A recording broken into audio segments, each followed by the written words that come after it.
தமிழ் சினிமாவுடைய உச்ச நட்சத்திரமாக விளங்கும் சிவகார்த்திகேயனை வெள்ளித்திரைக்கு கொண்டு வந்த பெருமை இயக்குனர் பாண்டியராஜையே சேரும். அவர் மூலமாகத்தான் மெரினா படத்துல ஹீரோவாக அறிமுகமானார். இருந்தாலுமே சிவகார்த்திகேயன் அப்படின்ற ஒரு திறமைசாலிய சினிமா உலகிற்கு ஒரு முக்கிய அங்கமாக மாற்ற நினைத்தது நடிகர் தனுஷ் அப்படின்றது பலருக்குமே தெரிந்த விஷயம்தான். தன்னுடைய சொந்த தயாரிப்புல உருவான 3 அப்படின்ற திரைப்படத்துல சிவகார்த்திகேயனுக்கு ஒரு நகைச்சுவை கதாபாத்திரத்தை கொடுத்தாரு. அவரை வெகுஜன மக்களிடம் கொண்டு சேர்த்த தனுஷ் அவர்கள் அதனைத் தொடர்ந்து தனுஷுடைய ஒண்டர் பிளார் பிலிம்ஸ் தயாரிப்புல உருவான எதிர்நீச்சல் திரைப்படம் சிவகார்த்திகனுடைய திரைப்பயணத்துல ஒரு முக்கிய திருப்புமுனையாக அமைஞ்சது. அந்த படம் மெகா பிளாக் பஸ்டர் ஆனதை தொடர்ந்து எஸ்கே ஒரு தவிர்க்க முடியாத ஹீரோவாக வளர்ந்தாரு. ஒரு கட்டத்துல தனுஷ் எஸ்கே 2 பேருமே இணை பிரியாத நண்பர்களாக இருந்தாங்க. சமீப காலமாகவே சிவகார்த்திகனுடைய வளர்ச்சி அசுர வேகத்துல இருக்கு. குறிப்பாக ராணுவ வீரருடைய கதையை மையமாக வைத்து உருவான அமரன் திரைப்படம் உலக அளவுல 300 கோடிகளுக்கு மேல வசூல் செய்து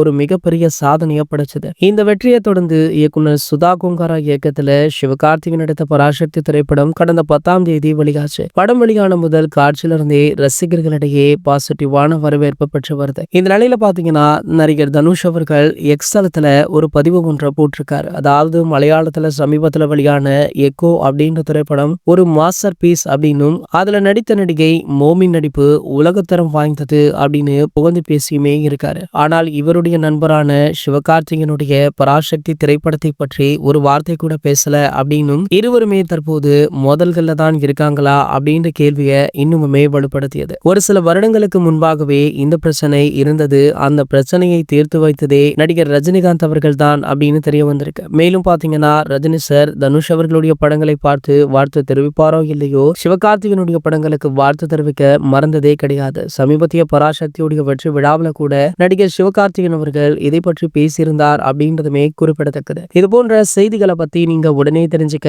நம்ம சேனலை மறக்காம சப்ஸ்கிரைப் பண்ணிக்கோங்க.